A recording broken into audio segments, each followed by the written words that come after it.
Now, the thing that I never really ever talk about is that I had an elaborate plan to surprise Jonty, to fly him to see the show in Miami. Obviously, it didn't work out. It didn't work out. So he said, I'm coming to the show. I'm coming to the show in New Orleans. And we all felt his presence. And we danced like crazy for him.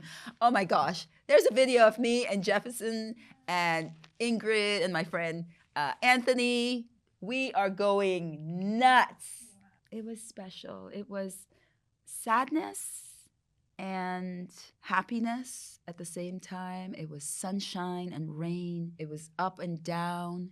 And the backdrop was this performance that healed me.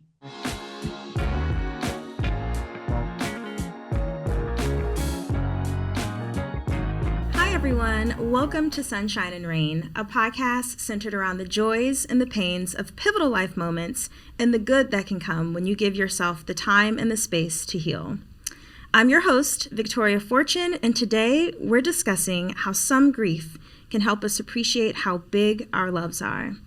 I'm in the studio today with Yvette Noel-Schure. Many of you know her as Beyoncé's publicist, co-founder of Schure Media Group, but she's also a mother, a sister, a wife, a daughter, and I am blessed to call her a dear friend. We're going to be talking about what it's like to lose young people, navigating grief with a busy schedule, and how grief can ultimately bring more love into your life. Yvette, thank you so much for joining us today. Thank you. Thank you for having me. How are you feeling? You know, this time is a little bit daunting still. Grief has no expiration date, you know. It comes and goes, so I take it in between my joy. Yeah, but the last couple of days, I've been very reflective of what life is, and like I said, in the middle of it all, I do my most important thing, which is dance in my closet and eat fabulous vegan food and try to stay as active as possible. But honestly, it's been tough. It's been very tough. Yeah. Thank you for answering that honestly. People ask people how they're doing every day, and people just say good and they move on. So I appreciate your honesty. Of course. How would you describe your personal relationship with grief? I've had too much. I've had too much grief in my life. And while that used to be a really, really sad thing for me to say, I know the flip side of the fact that I've had so much grief means it's because I've had so much love. Yeah. People loving me, and most importantly, I'm loving them back deeply. And the losses have been profound for me. As a human, you sort of know that you're going to lose somebody, that death is inevitable. But I find that how someone leaves the earth plays on my heart. And also, I think it's because I'm just really greedy for people. Like, I want them around forever. I remember the other day saying to my husband, just out of the blue, he was standing there in the kitchen, and I just looked at him and I said, you know, I thought Mommy was going to be here forever. And he said, me too. Because when people become such a stable in your life, you just, I hate to say it that way, but it's a piece of furniture. You're like, I want to sit in this chair all the time. Yeah. And that's not what life is, you know? But I am very understanding that grief is love. Yeah. It's love without binoculars. It's love without a compass. It's love without a GPS. It's love with no direction. It has no place to land, no place to go. Or it's love in a more profound way. It's love that doesn't come back at you. Yeah. And that's what makes you sad, because the person can't say, I love you too. And they can't hug you back.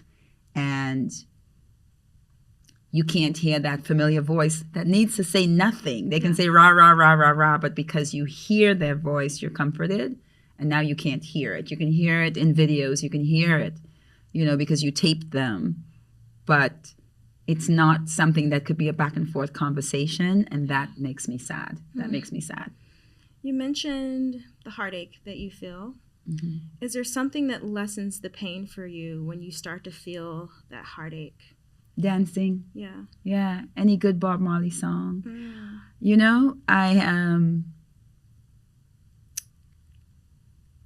I have walked the road of grief for so long that a few months ago I decided to do a Yvette healing playlist. And I realized that my healing songs are not like, oh, you broke my heart, you're gone. My healing songs are like, wind down, wind down, wind down to the ground. I mean, it's like joy. Yeah. Claim joy. And so I have Michelle Montano on my healing, but I also have teaks, songs that say, I don't want to be apart from you. But to dance. Yeah. To dance. And how important is the space that you dance in? I know on Instagram you often share videos. You're in your closet. Is that like your sacred space? My closet is my sanctuary. Yeah. It is so much more than a wardrobe room. It's so much more than hangers and clothes. Mm-hmm. It is my place where I meet the ancestors, It's photos of them, and all my little memories are stored in boxes there. Yeah. It's my prayer room. It's where I have my most important books. Mm-hmm. I think whether it's the closet or the kitchen or the living room, I think we all need just a space where we could just give in, surrender, take a moment for ourselves. For me, it's the closet, but I dance anywhere. I dance on my lawn. I dance at airports. I dance. It's just the most. It's the most important relief mechanism for me to just move my body, move my legs. I tease my young friends. I have friends in their 20s, their 30s, their 40s. I tease my friends that I have better knees than they do. So I have to practice every day that I have better knees than they do. And when you dance, do you also release? Is that giving yourself permission to just let it all out? I cry, I scream. I smile wider than I normally do.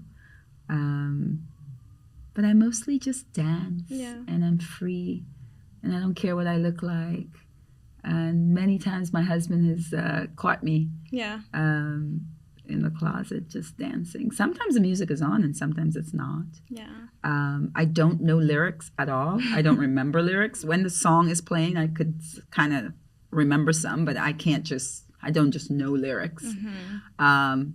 But for some reason on certain songs, I'm just screaming out and saying the wrong things. And my husband's like, I don't think that's the lyrics. And that's okay. Yeah. I'm going to transition a little bit. You and I have such a sacred, heartfelt connection. And I know that 2023 was an earth-shattering year for you. Yeah. It broke my heart, honestly, to see you grieve the crushing loss of Jonty, a 23-year-old young man from your home country, Grenada, who you consider like a son. Yeah. Before we get into what happened and how it affected you, can you tell us a little bit about how you and Jonty met and developed this really sacred intergenerational bond? Jonty was a star. He was a star.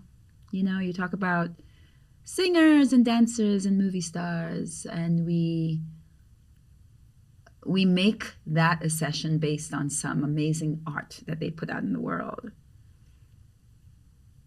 Jonty didn't need that. He was just the brightest light in the room.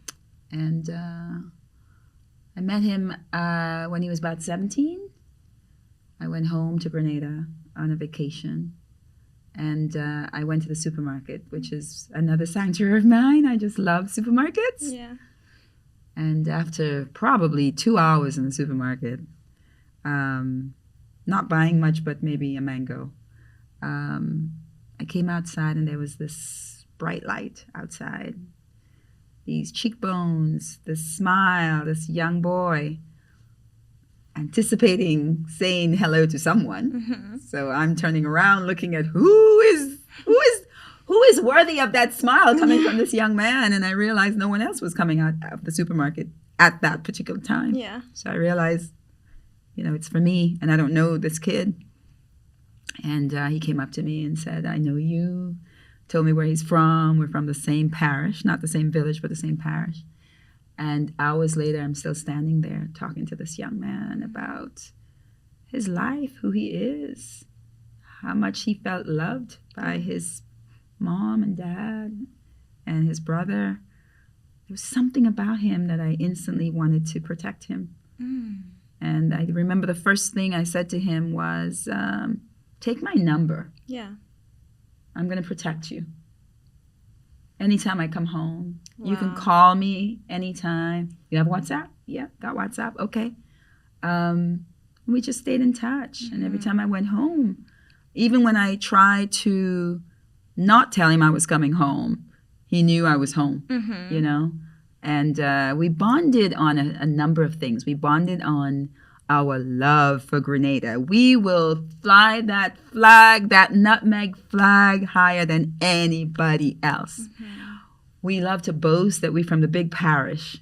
Our parish is not the capital. Okay. So St. George's gets all the love, but big parish is St. Andrews, and we're farmers, and we're just boastful because we think we're the greatest, right? And so we used to sit and talk about that all the time. And then we bonded on his love for music and art. Jonty was a singer, which I didn't even know until late. Yeah. He was an actor and a model, and just a sweetheart that would, like I said, light up every single room. Like the party started when Jonty entered. Yeah.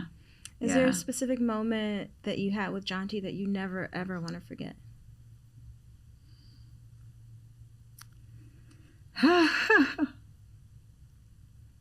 It was the last moment I had with him.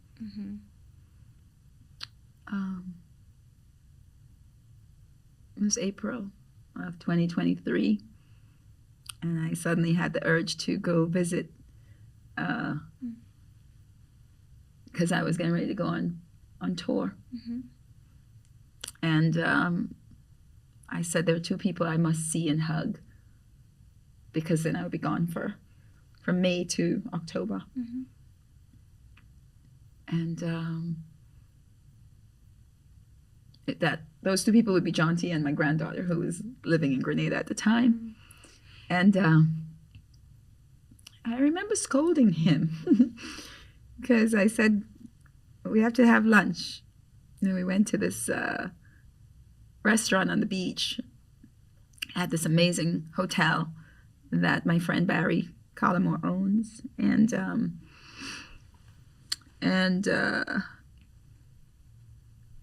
he was late. Jonty's usually late. I don't like being late. But he was especially late. And I sat there just looking at the ocean, this beautiful beach. And then he comes bouncing through. Oh, walk, smiling so wide. I'm like, I don't care. I don't care about that smile. You're late. He said, oh, gosh, I know, but gosh, I forgot. You forgot? What do you mean you forgot, And I said, okay, sit, come on. I didn't order for you. Tell me what you want. And he didn't even look at the menu. And he said, a chicken roti. And then we just sat there.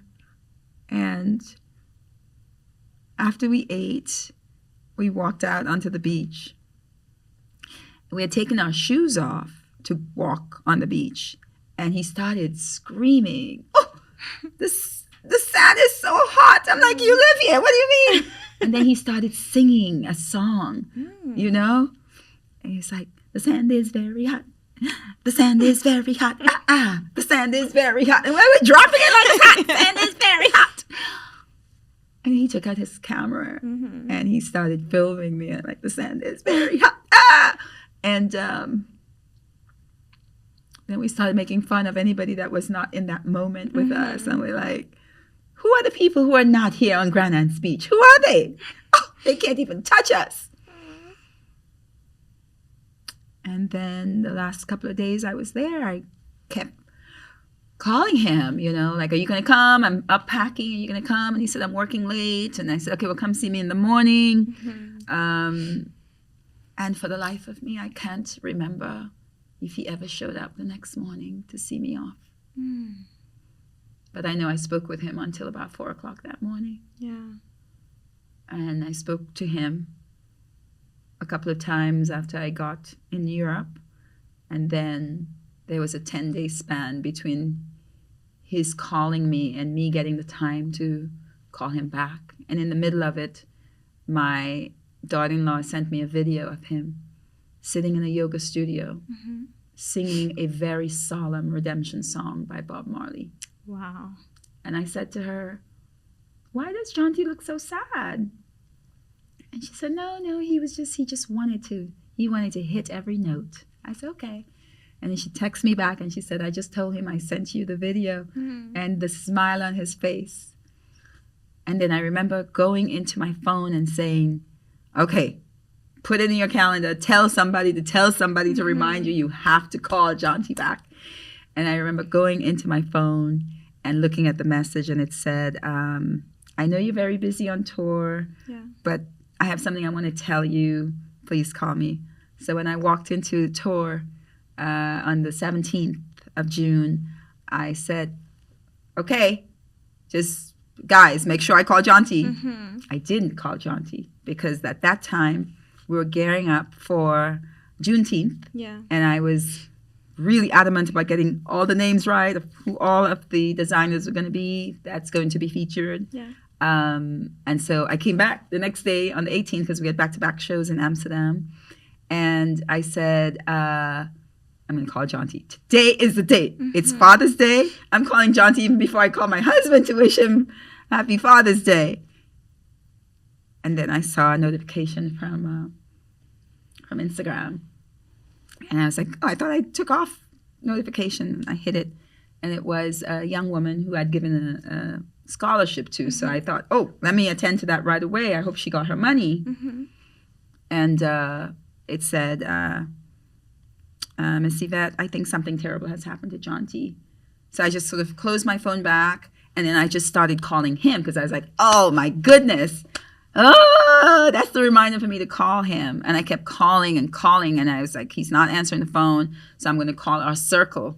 Because I've got a little circle in Grenada of creative young people that I could say mentor, but really I just love them. I just really, really love them. So I called each one of them. I called a young man named Vaughn, no answer. I called Jefferson, another singer, no answer. I called my sister who knew Jonty before I met Jonty, no answer. I called my friend Kareed, no answer. She's like the it girl of Grenada, great communicator, amazing creative, no answer. Do you think they just didn't have the courage to tell you, or? I think they probably were all in shock. Okay. They were all, I think nobody was near their phone. Right. I think everybody just sort of, and then my last person I called was my friend Francine. No answer. I said, I felt like I was like in a crazy daydream, and I thought maybe I misread what she said. So I went back into the DM, and in the 5, 6, 7 minutes that it took for me to get frustrated not reaching any of my friends and my sister, she had sent another note, and she said, oh no, Jonty's dead.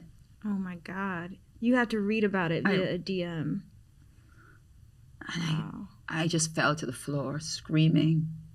I said, Jonty can't be dead. He can't be dead. He can't be dead. There's nothing wrong with him. There's nothing wrong with him. He's a baby. He can't be. I started screaming. It was minutes before the show started. I was like, I have to go downstairs. I have to meet with the journalists. I have to do my job. What am I going to do? everybody came over me, and I looked up and my daughters were there. And then I just, and then my phone rang, and it was Jefferson, and I started screaming at him. I said, Jefferson, what are they talking about? He calls me Ma. He said, Ma, I just got off a flight. And a lady at the airport showed me a photo and said, do you recognize this person? He said, it's Jonty. My world ended. My world just crumbled. And then then I said, okay, get it together. Get it together. You have one job to do. That's why you're on the road. Mm-hmm. Put that aside. You'll deal with it after. Go. And I went down on the floor at that venue in Amsterdam. And I just walked through the crowd. And I took my place. And the show started. And about 2 minutes into the show starting, because I usually see the beginning and then I go back into the photo room with when the photographers come in and out, and I just and then I felt a tap on my shoulder, and it was our head of venue security, amazing man named Michael McDonald. And he said, you okay? I said, yeah, of course. He said, your face is saying you're not. I was standing there crying, and I didn't even realize that I probably looked like I lost somebody. Yeah. And he said, you look like you lost your best friend. I said, I lost my bonus son. And he said, come with me. And he took me out of the venue. And I went back upstairs. And after the show, I just went on the bus and I cried the entire night, and I cried for days and days and days. But through my tears, I knew he wasn't sick and he didn't have an accident. And I said, oh my God, this is much more than someone just dying. Yeah. What if Jonty was a victim of crime? What if he was killed? I could not. How could that be? Yeah. And by the time we got to Hamburg, Germany, it was definitive that he was murdered. So it was.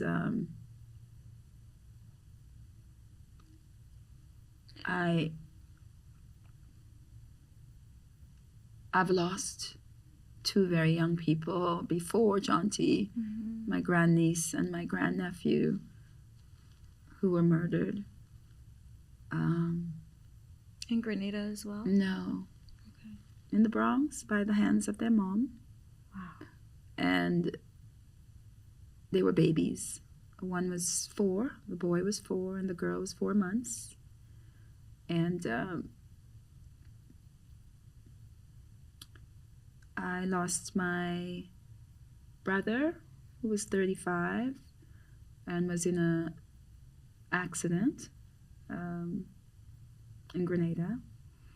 And I lost my baby brother, who was 21, and he passed. Another accident. He was cut off. And those deaths left me just, I was numb. But Jonty's death felt like my body was cut in half. How was it? You mentioned when we talked the other day that you went to the ceremony. It was very, very difficult for you, his funeral. Very difficult. What was going through your mind leading up to it? And how did you ultimately have the courage to be there physically? Well, the first thing I said was, I'm not going. I was adamant. I said it over and over and over. I am not going to this funeral, because I really felt that if I didn't go to the funeral, that it wasn't real. Mm-hmm. And then when I spoke to his mom,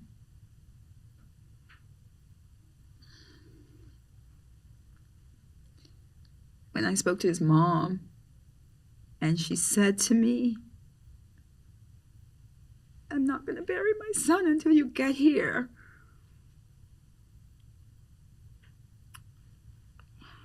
I knew I had to go. This woman was going to sacrifice. It's not cheap to hold on to a body. Yeah. And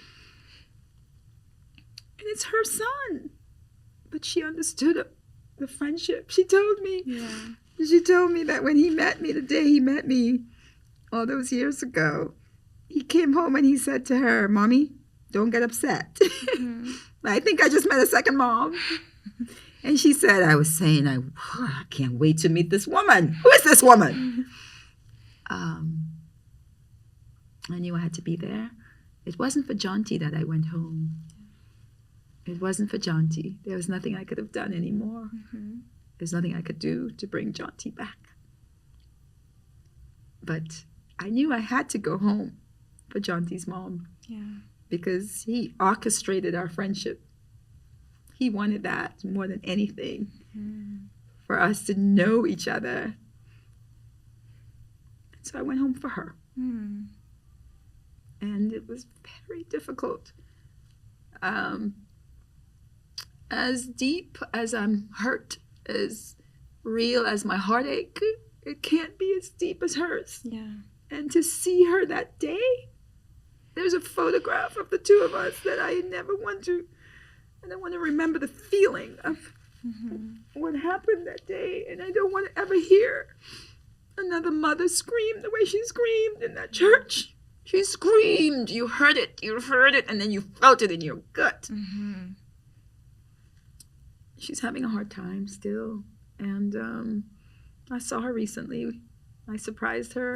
Good. And I told her to go, leave the island, go to another island. I said, the grief will follow you. Yes. But you will look at different coconut trees. Right.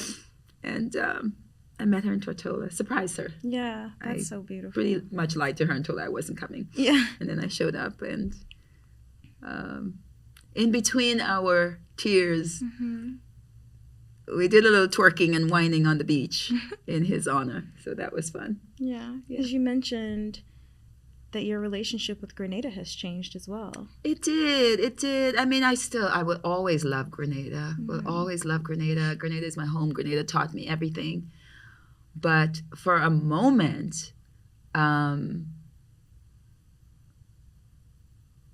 didn't think about the beautiful beaches and how my heart feels, and the vegan oil down that Chef Kennedy makes for me, and walking on the beach and going to my sister's yard to get the Julie mango off her tree.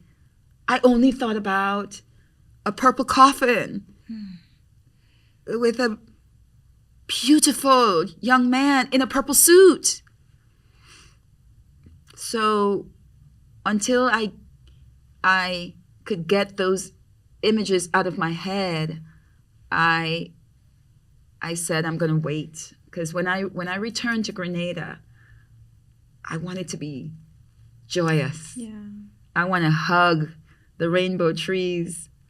I want to walk on the beach. I want to eat Chef Kennedy's food, and more importantly, I want to go to places I've been with Jonty and not feel traumatized. I don't want to feel the loss. I want to feel the joy. There's a beautiful video. It's one of the first things I posted after he left this world. It's a video of us dancing at Silver Sands Hotel. That moment is so real for me, because if Jonty and I are in a room where people just want to be fly and show off their outfits and just sit down and be like, I look good, we're going to be the ones to start the party. Yeah. So we were dancing and he's just jumping, joyful. That's what I want to remember. What is your relationship? What did your relationship with Jonty teach you about yourself? it taught me about myself, but it also taught me about the love of Black women. It taught me that I have probably 1,000 chambers in my heart. It taught me that my capacity to love others is deep. And it taught me that while I'm made of flesh and blood and bones, I'm made of love, deep love. And it taught me that when people don't even know you, they're watching you. And that you make an impression on people by just simply being you. You don't have to do anything special. You just have to be authentically you. Yeah. It also taught me that Black women could love another woman's child as their own. We've done that for ages, through slavery, all of it. And Black women are the salt of the earth. We take in, and we pour out love, and we are nurturing and kind. But it also taught me something about Grenada, because I couldn't be who I am without my upbringing in Grenada. Yeah. And so I'm grateful for the house I was raised in, the village that I was raised in, the parish I was raised in, and the island I was raised in, because this love came from that island.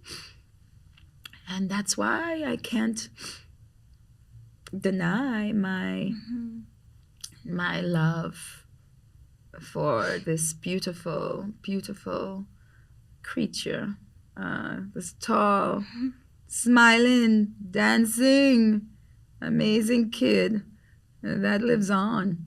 That was such a big personality. I eulogized him, and at the end of it, what I said to him, it was a letter to him.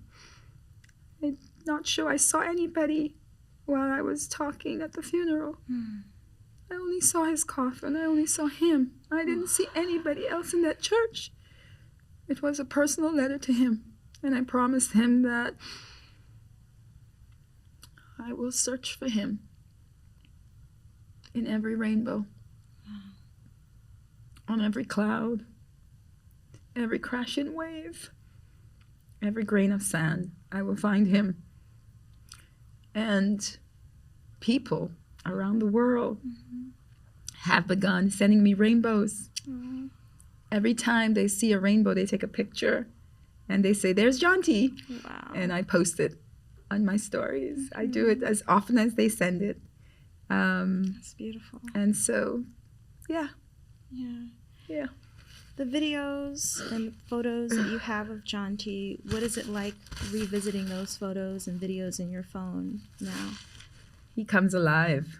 I could hear him. You know, he spoke very, very proper, but not when he was being jaunty. Yeah. Like, yeah, what you doing? You know, like he's just very country, and you know, and when I see the photos, I could hear him, you know, like, you know, we're island people, you know. So it helps you. It helps me. I smile. There's a video of us in Carriacou, our sister island, and I was pretending that I'm Vanna White, and we were selling the boat, which was probably a shipwreck, you know. And I was like, "Oh, here's my yacht," and he was like, "Welcome to the island," you know. I mean, he's just so full of life and energy. So full of life and beautiful, like physically beautiful, you know. He stole his mother's face. I miss that. Yeah. I miss. I have lots of recordings, lots of messages. He texts a lot, but he sent voice notes. Oh, good. A lot, and I'm glad I have those. Yeah. That's good. So I think about the timing of it all. You went through this moment of tragedy at the same time as this joyous landmark cultural moment of the Renaissance tour. Yeah. How did you manage going through both of those experiences at the same time? You know, it made me really realize that life keeps lifing regardless of what is happening. And it reminds me that you have to keep living. Even between all of the sadness, there was so much life around me. I heard so many stories. Yeah. So many people were touched by Jonty even before he died that I didn't know. That people loved him. Like, there's a whole community of young creatives that just loved Jonty. Yeah. Jonty did a film years ago that ended up in the Biennale in Venice. And so he had like a little following in Europe and in the film community that I didn't even know about. Wow. When I tell you that Jonty and I spoke about everything and nothing at the same time because we didn't need to impress each other in any way, shape, or form. In Jonty, I just saw my youth, and in me, I think he saw what his future could be.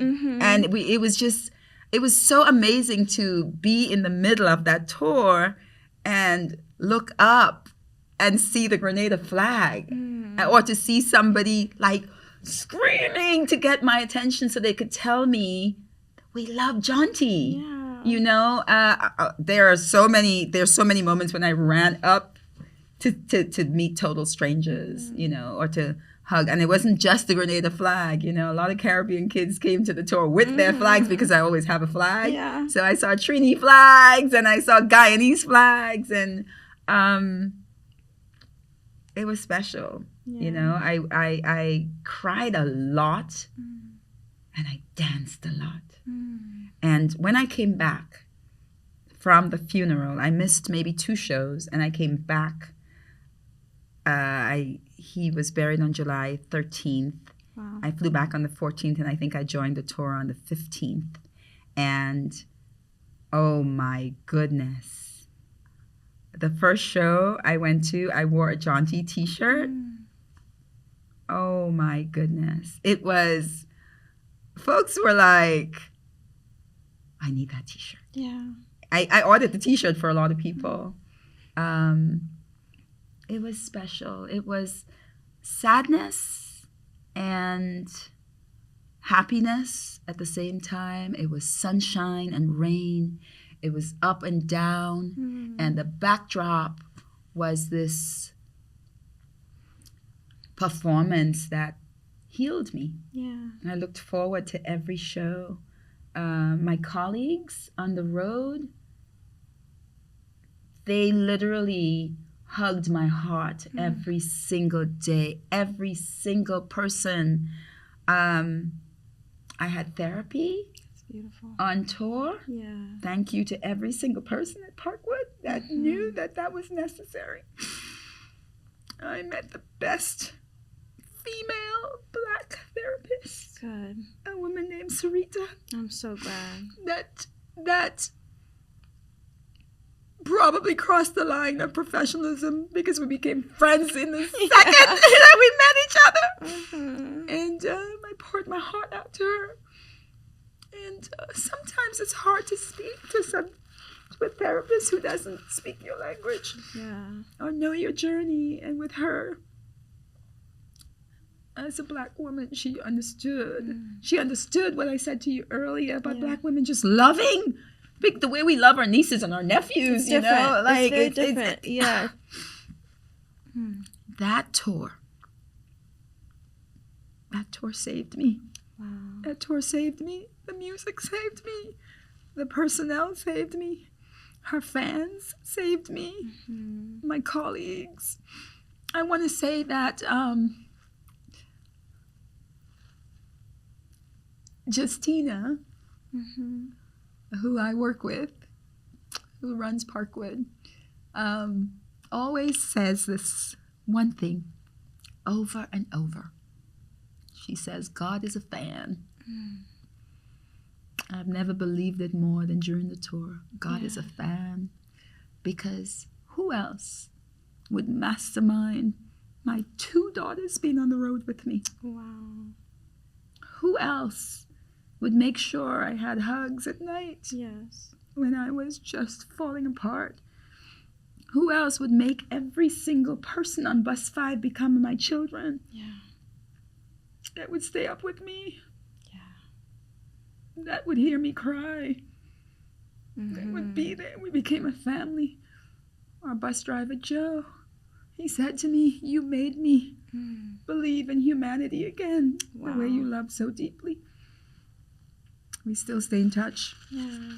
I don't know when I'll ever see Joe again, but I'm like, Joe, what tour are you on now? I'll just meet you someplace. The sweetest man. Yeah. I believe Justina is right. God is a fan, and our steps are already ordered. Absolutely. You know, and he knew. I'm so glad that your daughters were there with you. Yeah. I've also noticed that you've shared your grief pretty openly online. Has that been helpful for finding community or healing during these times? Absolutely. There were some folks who were so good to me on this journey. The things they did, the things they said. One young man, his name is Larry Lennox. Oh my God. He presented me with a Tiffany J pendant and necklace. And he said to me, this is for Jonty. And he put it on my neck, and I kept it on my neck from July 29th until about March of this year. And the only reason I took it off is because I had a dream about Jonty. And in the dream, he said to me, it's time for my mother to wear it now. Wow. And so when I went to surprise her for her birthday, I gave her the J, and she's wearing it now. Wow. And when I told that to Larry, he said to me, it's home again. It's where it belongs.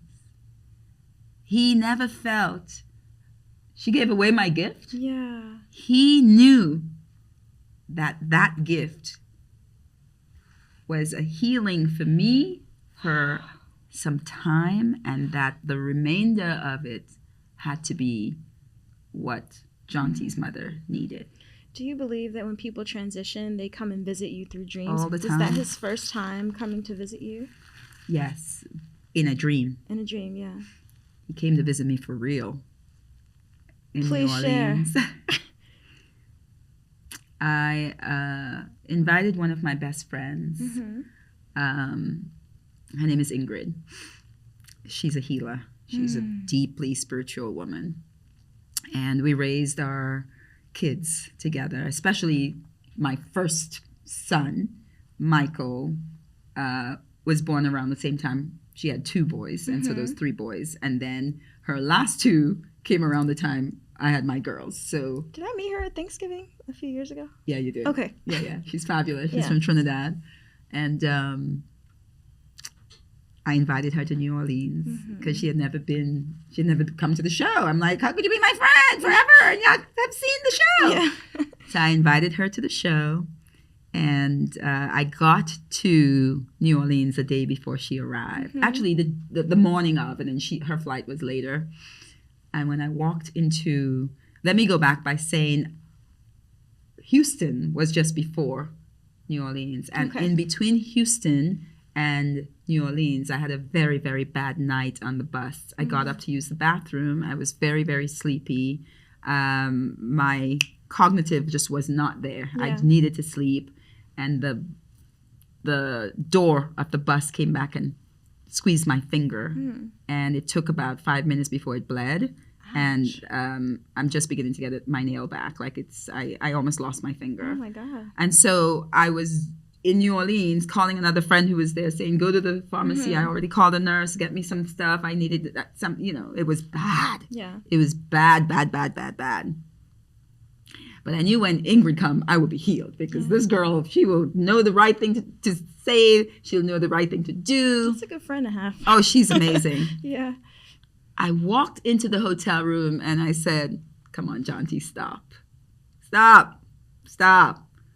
I'm like, I knew of all the places you'd be in New Orleans. It's a very healing city as well. He was there. Yeah. He was there. There was a chair, and I could tell you, those who know, Jonty was sitting on that chair. In your room? In my room, smiling. Was Ingrid also present? Ingrid was not.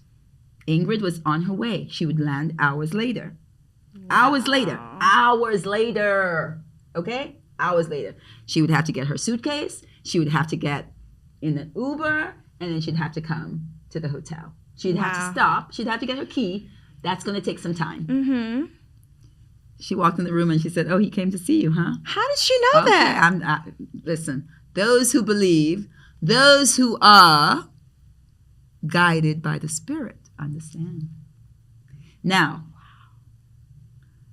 remember I said the name Jefferson is the one who called me and said the woman showed him a photograph? Yes.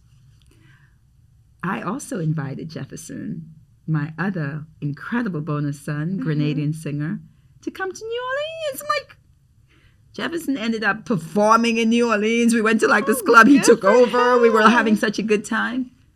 It's usually me and Jefferson and Jonty. Right. So what do you think?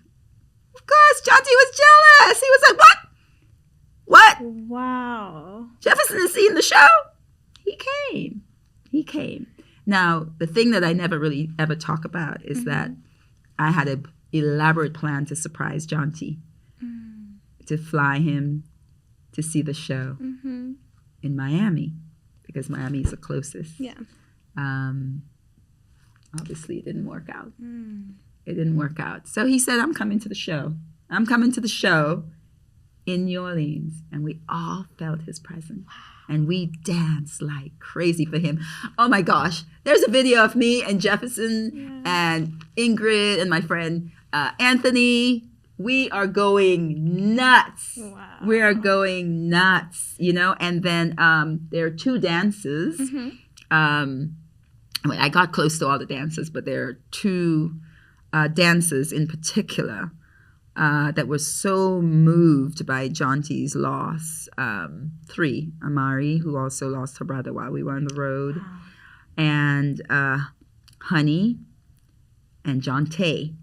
There's a Jonty dancer.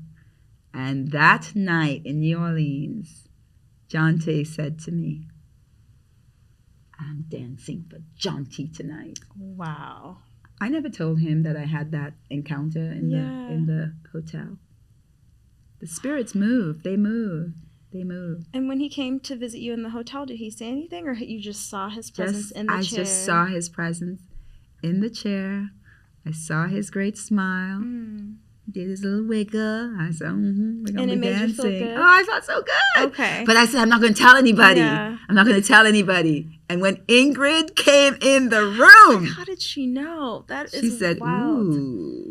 Ooh. I'm so glad you were receptive to his presence. Because I know for me, dealing with the loss of my dad, I am scared to see his, angelic self. I welcome him in my dreams. He's come a few times, you're but I gonna get freaked out. Oh no, you're not, because his love never frightened you. Yeah, that's true. See, here's the thing.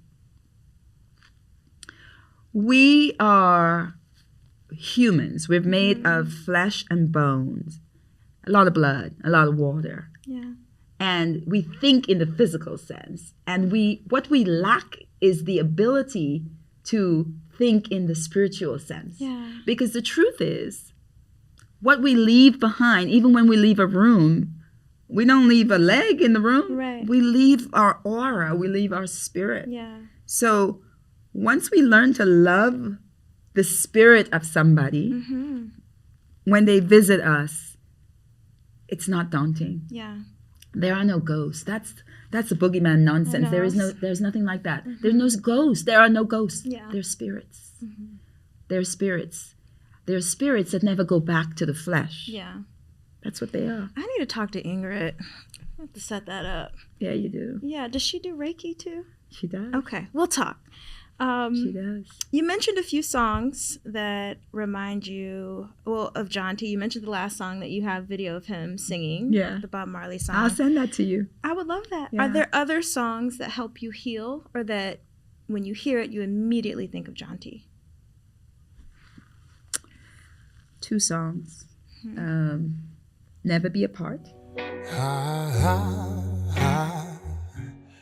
Watch you slip away. Teeks, who is one of my amazing clients and amazing friend. Amazing. He calls me his Grenadian mom. It's a beautiful, beautiful song. And there is a song by Chris Stapleton. And the title escapes me now, but it says that you're an angel who got your wings. Seen my share of broken halos. Never Be Apart makes me smile, but the one by Chris makes me cry, because there's a line in there that is so much about Jonty. Those 2. And the truth is, Chris Stapleton's voice has always soothed me. Always. Always, always soothed me. But that particular, I listen to it a lot. Yeah. And then Jonty has a prelude. He made 1 album before he passed. And he has a prelude on his album. He went by the name Jonty Dream. And the name of the album is Rebel. And the prelude says, I have no regrets. Loving you was the best. And it says something like, I didn't really want to go, but please enjoy the songs I wrote. I feel like he's speaking to every single person who loves him. And I also think that the anointed know that they're leaving us. Yeah, I do. I do. I think that prelude was a goodbye. How often do you visit that prelude or his particular music that he created? Daily. Okay. Daily. Yeah. Yeah. I also remember during our call, you talked about a photo from your wedding that you came across. Yeah. And 8 people in that photo have transitioned, you said. How does that stark reality impact you? It tells me that we're only here for a short time and make the most of it. Love deeply. Do what you like. Love who you want. I'm vegan, so maybe that's a bad thing for a vegan to say, but eat whatever you want. Yeah.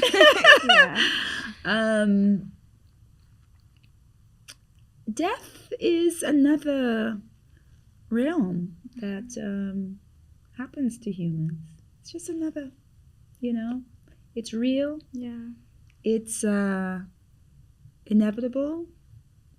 Taxes, death. They say death and taxes, for sure. But I think we need to know that we're always transitioning. We're always transitioning. Yeah. And here's the stark reality about life. And people really need to understand that.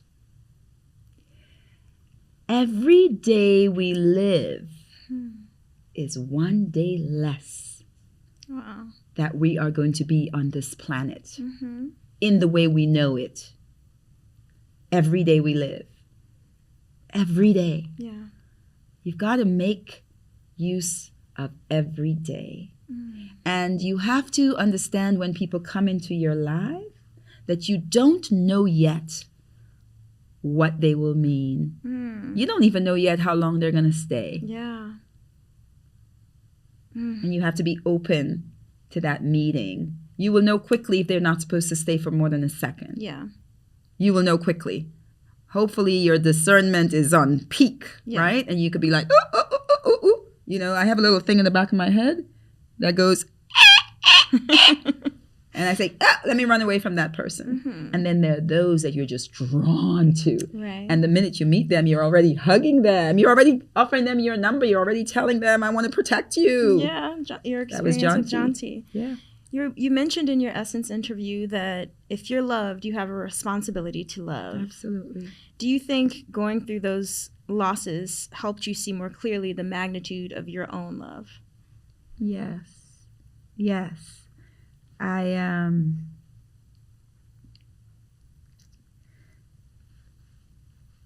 I run into people all the time. But I don't remember. And I'm really good at remembering people's, especially their faces. Yeah. And they will tell me that I said something that moved them. And I'm like, I probably was saying that on just a general term.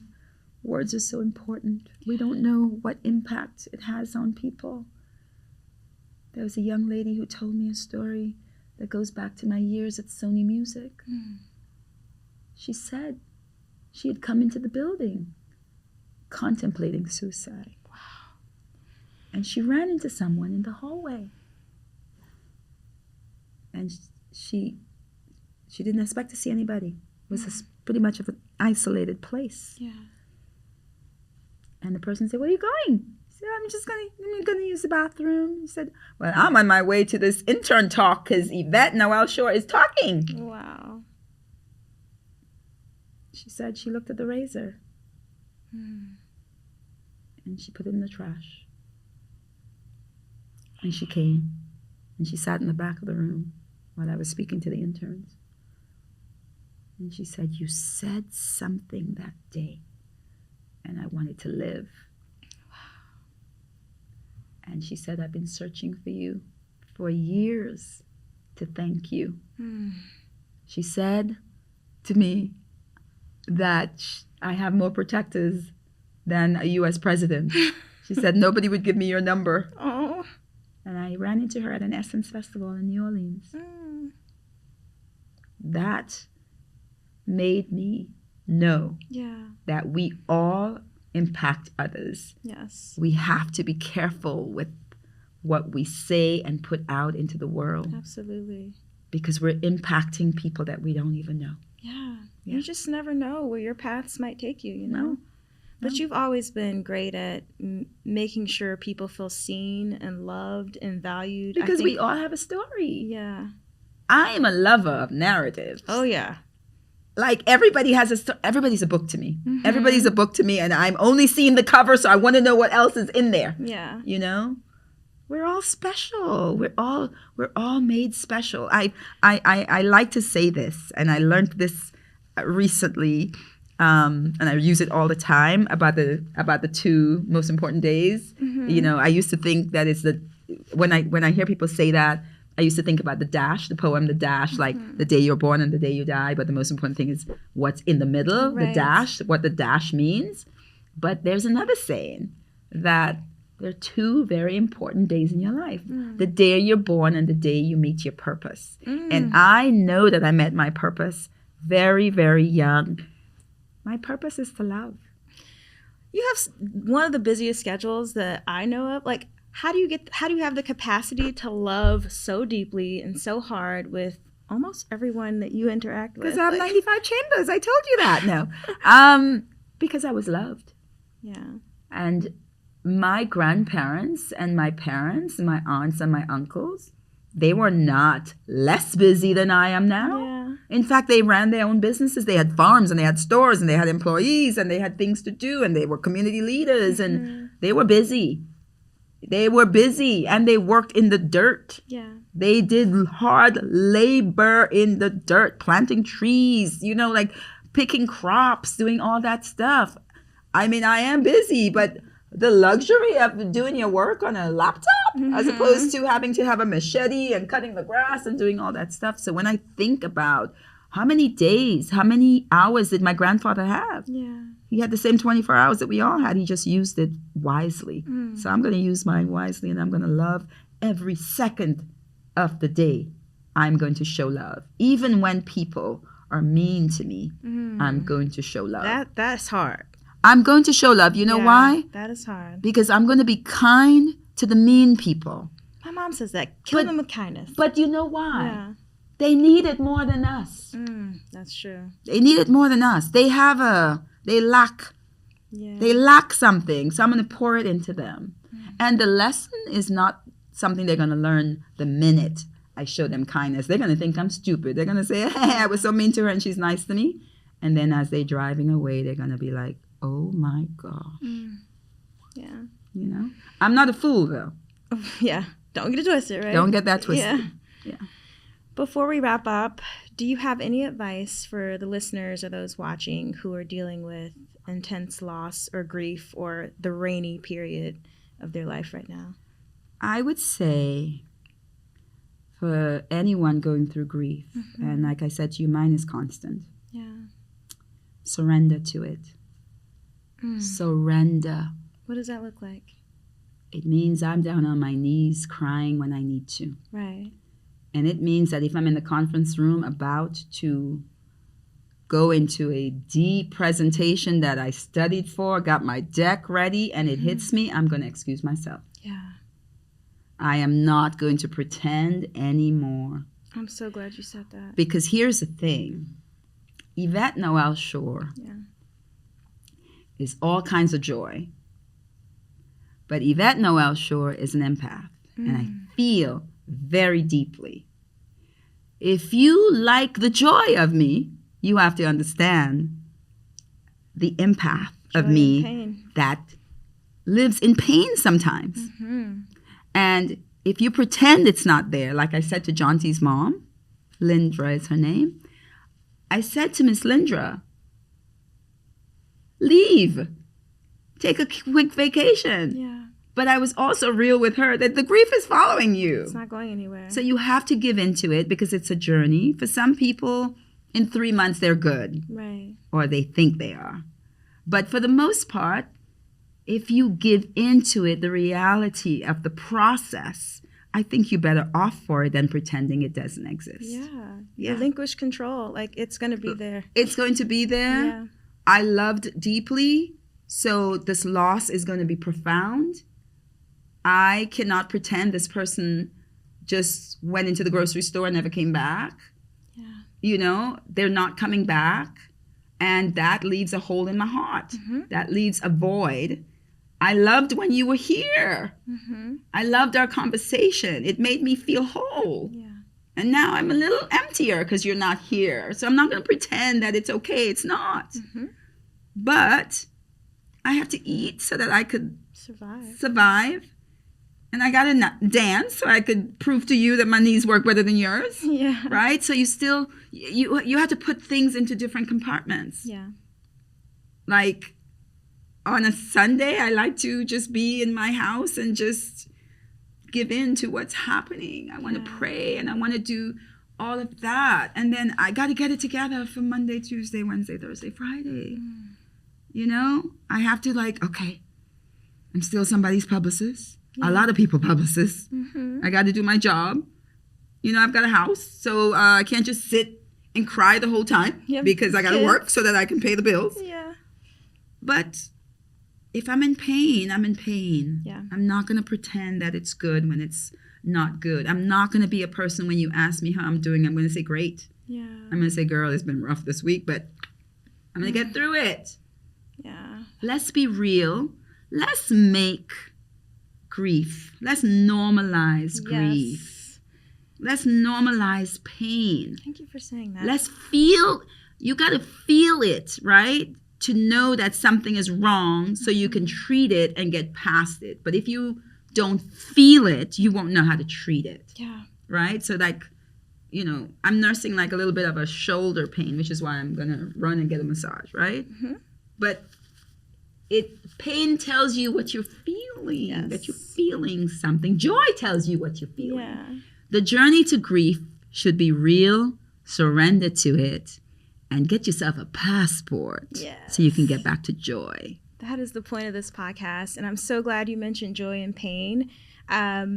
This podcast is inspired by my own journey of grief, but also by the last song my dad texted me before he passed, was Joy and Pain by Frankie Beverly and Maze. It's like sunshine and rain. Yeah. And so with that, you remain a sacred person in my life. You are to me as well. I appreciate that. And your mama. I love your mom. I love my mom too. And I tell you this all the time, but you are an angel on earth. Bless you. Bless you. You are. For reasons that only you and I know about right now. But thank you for saying yes and coming on to Sunshine and Rain. Absolutely. For being open and vulnerable about a topic that is often not spoken about, for saying we need to normalize grief. Yes. You sharing your story and healing through your grief gives others permission to do the same. I love you dearly, I really look forward to having you back on. I cannot wait. Thank you. And blaze through that marathon, okay? Yes. Thank you. I will. Thank you. Oh. And that's our show. I'm your host, Victoria Fortune. Taylor Hosking is our producer. Our recording engineer for this episode is Amarish Mahabir at Podstream Studios Times Square.